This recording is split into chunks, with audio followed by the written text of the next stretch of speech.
Maliban sa mayabong na kasaysayan, ang Dapitan ay kilala rin sa taglay nitong mga white sand beaches. Ngayon mga kalokal, isa dito ay aming pupuntahan. What's up mga kalokal? Trip nyo ba ay summer and Christmas? At naghahanap kayo ng perfect place para sa inyong mga gatherings at relaxation na magbibigay sa inyo ng 100% hospitality, gandang view, at adventure. Yan ay ang ating pupuntahan ngayon. Tara!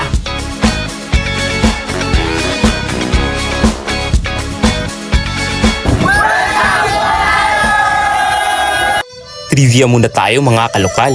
Ang salitang gratum ay isang Latin word na ang ibig sabihin ay serendipity.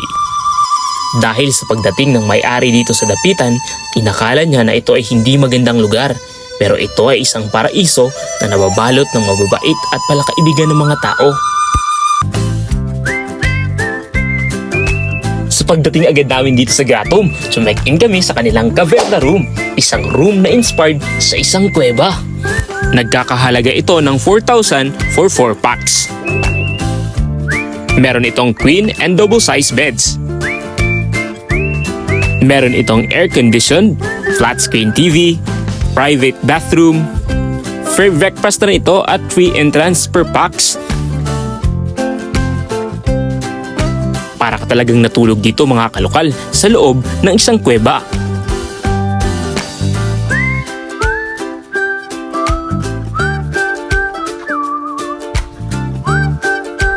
Kaya susubukan muna naming suungin ito.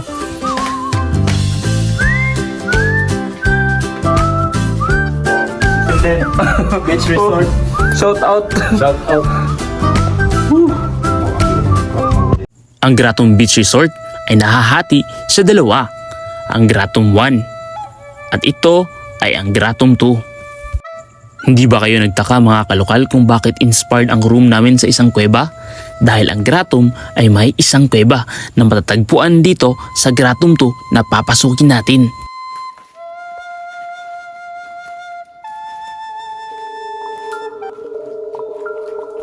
Kung nakapunta na kayo dito sa Gratum at hindi nyo pa napasok ang kuwebang ito, huwag na kayong magpahuli pa.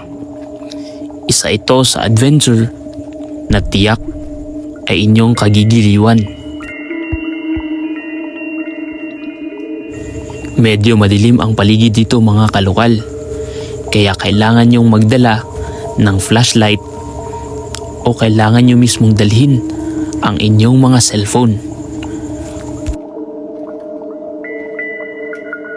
Medyo maliit lang sa kuweba mga kalokal, pero makikita natin ang mga kakaibang rock formation sa loob nito.